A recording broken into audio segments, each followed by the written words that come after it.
Bismillahirrahmanirrahim. Alhamdulillah. Assalatu wassalamu ala rasulillah wa ala alihi wa sahbihi wa mawalah. Asyhadu an la ilaha illallah wahdahu la syarikalah wa asyhadu anna Muhammadan abduhu wa rasuluh allazi la nabiyya ba'dah. Alhamdulillah, di hari Rabu yang sudah akan mendekati waktu-waktu berbuka ya, kurang lebih sejam lagi, dimana kita bisa bertemu kembali ya, di hari yang ke-16 di bulan Ramadan ini. Kita melanjutkan kembali pelajaran dari kitab Tauhid, dan kita membahas dari faedah bab yang ke-44 ya. Sudah dibaca hadisnya, yaitu dari Qutaibah tentang seorang Yahudi yang datang kepada Rasulullah lalu berkata, sesungguhnya kalian itu sudah melakukan perbuatan yang syirik ya, karena mengucapkan atas kehendak Allah dan kehendakmu gitu ya, dan mengucapkan demi Ka'bah. Maka Rasulullah memerintahkan para sahabat apabila hendak bersumpah supaya hanyalah demi Rob saja ya, atau demi Rob pemilik Ka'bah gitu ya, dan mengucapkan atas kehendak Allah kemudian atas kehendakmu. Hadis riwayat An-Nasa'i dan dinyatakan juga hadis yang sahih. Dari hadis ini kita bisa ambil beberapa faedah, bahwasanya yang pertama, wajibnya menerima kebenaran dari mana saja ya. Rasulullah Sallallahu Alaihi Wasallam menerima apa yang dikatakan oleh Yahudi tersebut, karena apa yang dikatakannya itu adalah kebenaran ya, karena dia tahu gitu ya, dia mengenal kesyirikan, tapi justru dia yang juga melakukan kesyirikan sebenarnya ya. Tapi dia mengingatkan orang Islam supaya tidak syirik gitu ya, gitu. Tidak syirik gitu ya. Gitu. Maka Ibnu Mas'ud radhiyallahu anhu pernah berkata, terimalah kebenaran itu dari siapa saja yang mengatakannya ya, meski ia adalah orang yang paling dibenci gitu ya. Dan tolaklah kebatilan itu dari siapa saja meski dia adalah orang yang paling dicintai gitu ya. Itu madrajus salikin ya. Walaupun dari keluarga ya, kebatilan itu harus ditolak ya, kalau itu namanya kebatilan. Walaupun itu dari orang yang dibenci ya, misalnya ada kebenaran yang disampaikan, maka harus diterima ya gitu. Yang kedua, tidak perlu marah jika orang itu menyampaikan aib yang benar pada diri kita ya gitu. Jadi kalau ada orang yang introspeksi gitu ya, walaupun orang itu yang kita benci gitu ya, kita tidak perlu marah ya, karena niatnya itu adalah untuk mencela dan menjatuhkan. Maka Syekh Ibnu Al-Utsaimin mengatakan bahwa Nabi tidak mengingkari Yahudi tersebut karena ya, walaupun secara zahir nih,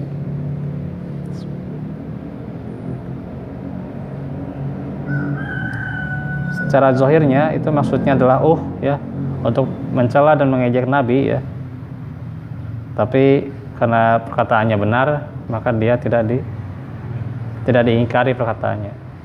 Jadi tidak perlu marah gitu ya gitu. Nah, masing-masing gitu ya gitu. Kalau dia yang salah ya, dia kan kesalahannya ya sudah dicatat gitu ya gitu. Sudah jelas di tangan malaikat ya catatannya gitu ya. Tidak perlu kita marah-marah gitu ya gitu. Karena itu kan misalnya ada yang mencela agama kita, memang ada marah yang diperbolehkan tuh ya. Tapi hanya dalam tempatnya gitu ya gitu. misalnya ada karikatur Nabi, ya itu jelas tuh harus marah gitu ya gitu. Silahkan saja itu marah gitu ya. Tapi kalau hanya sebatas ucapan dari dia gitu ya, mengejek gitu ya, kepada kita ya kita cukup nasihati saja gitu ya, tidak menjadi amarah kepadanya gitu ya. Kecuali kalau memang dia benar-benar ingin mengejek gitu ya gitu. Tapi kan kalau yang ini niatnya ingin memberikan kebenaran gitu ya gitu, tapi walaupun niatnya mengejek sebenarnya gitu ya gitu. Hanya kan disekat-sekat dia itu mengasih keterangan tentang kebenaran gitu ya gitu.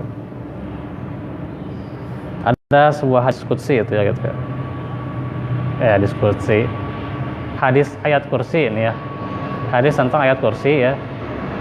Di mana ada salah seorang sahabat gitu ya, dipengaruhi oleh setan gitu ya gitu.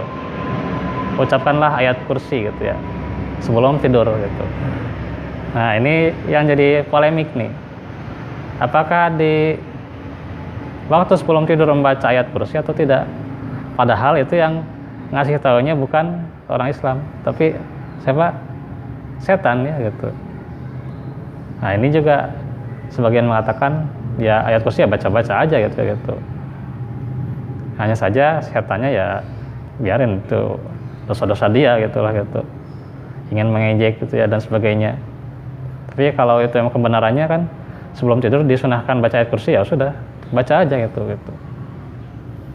Karena emang ada keterangan yang lain juga yang menjelaskan bahwa adanya ayat kursi untuk dibaca gitu ya sebelum tidur gitu. Kemudian juga ada keterangan dari kitab tauhidnya sendiri ya nih. Yang pertama, hadis di atas menunjukkan bahwa orang Yahudi itu tahu ya tentang perbuatan yang disebut syirik asghar ya, walaupun dia sebenarnya ngasih tahu kebenarannya untuk mencela gitu ya gitu. Maka tetap diterima gitu ya gitu. Walaupun itu adalah dari Yahudi itu ya. Tapi karena dia ngasih tahu kebenaran itu ya gitu. Ya dosanya ya dosa tahu dia itu mah ya gitu. Kecuali kalau memang dia benar-benar mengejek ya, tidak ada sekat-sekat memberikan kebenaran atau bagaimana itu ya baru marahnya itu dia tidak diperbolehkan kalau ada sekat-sekatnya gitu. Tapi kalau dia benar-benar mengejek ya kita marah boleh-boleh saja gitu ya gitu, dengan sewajarnya. Kemudian pemahaman seseorang akan kebenaran tidak menjamin ia untuk menerima dan melaksanakannya apabila ia dipengaruhi oleh hawa nafsunya, sebagaimana orang-orang yang tadi ya Yahudi itu, dia tahu kebenaran ya, tapi ya dia itu tidak mau mengikuti kebenaran ya. Engkau hafal ya bener tadaik ngiring gitu ya. Itu orang Yahudi gitu. Dan tidak mau beriman kepadanya. Kepada nabinya tidak mau beriman ya, kepada Nabi Muhammad.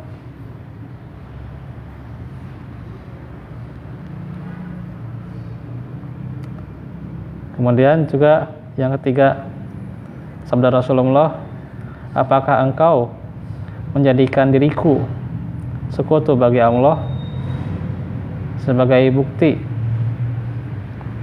adanya penolakan terhadap orang-orang yang mengatakan kepada beliau atas kehendak Allah dan atas kehendakmu.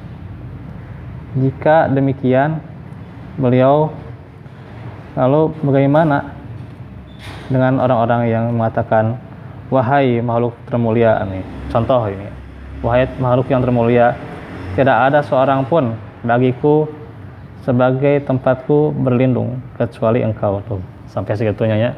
Orang lainnya tidak ada tempat berlindung gitu ya. Dan dua bait selanjutnya harus hati-hati nih ya gitu. Itulah menjadikan sekutu ya bagi Allah. Yang keempat, ucapan seseorang atas kehendak Allah dan kehendakmu. Itu adalah syirik asghar ya, bukan syirik akbar. Maka tidak termasuk syirik besar karena beliau bersabda, kalian telah mengucapkan sesuatu ucapan yang karena kesibukanku dengan ini dan itu aku tidak sempat melarangnya ya. Jadi itu syirik asghar ya. Kalau syirik akbar ya itu jelas ya larangannya ya. Ini syirik asghar ya.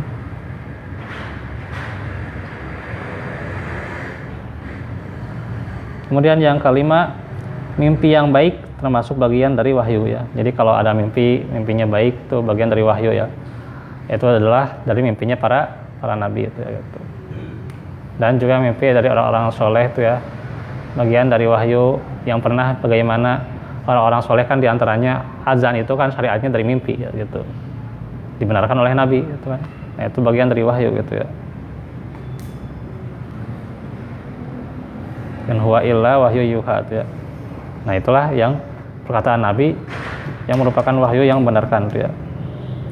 Kemudian yang keenam, mimpi kadang menjadi sebab disyariatkannya suatu hukum ya. Jadi itu juga termasuk ya lafaz-lafaz adzan itu kan dari mimpi juga. Maka itu mimpi ya. Hanya saja tidak semuanya lewat mimpi gitu ya gitu. Ingin bekerja nungguan mimpi gitu ya. Aduh, kumahanya. Hayang gawe, hayang damel ngantosan mimpi gitu ya gitu. Gitu. Yang mereka pasangan ngantosan mimpi, kumaha katanya. Gitu ya. Kiraku gitu ya. Jadi tidak semuanya mesti dengan mimpi gitu ya gitu. Karena itulah kan sudah dijelaskan bagaimana adab-adab terhadap mimpi ya. Mana mimpi yang boleh diceritakan itu ya, mimpi-mimpi yang baik. Mana yang tidak boleh diceritakan ya, mimpi yang jelek gitu ya. Gitu. Mana yang menjadi rahasia gitu ya gitu. Itu sudah dijelaskan adab-adabnya. Nah itu dari bab yang ke-44 kitab tauhid ya. Paling segitu aja dulu yang bisa disampaikan ya. Insya Allah kita lanjut nanti di bulan depan tentang kitab tauhid ya. Kemudian Selasa ya itu menjadi terakhir ya kita nanti di bulan Ramadan ini ya, Selasa depan ya. Insya Allah kita belajar bersama-sama lagi ya di hari Selasa, itu yang terakhir di bulan Ramadan ya. Karena selanjutnya itu kan menjalani ya kalau ada yang iktikaf di malam-malam ganjil ya. Sebenarnya kan sudah hari Senin juga ada masuk ya, 10 hari terakhir ya, tapi ya qadarullah di sini mah nggak ada iktikaf ya. Jadi ya tetap aja ngaji ya, itu yang paling pentingnya gitu ya. Oke, itu saja dahulu. Wa'alaikum minkum. Rabbana atina min ladunka rahmah wa hab lana min amrina rasyada. Aqulu qouli hadza wa astaghfirullah li wa lakum. Rabbana hab lana min azwajina wa dzurriyyatina qurrata a'yun waj'alna lil muttaqina imama. Wassalamualaikum warahmatullahi wabarakatuh.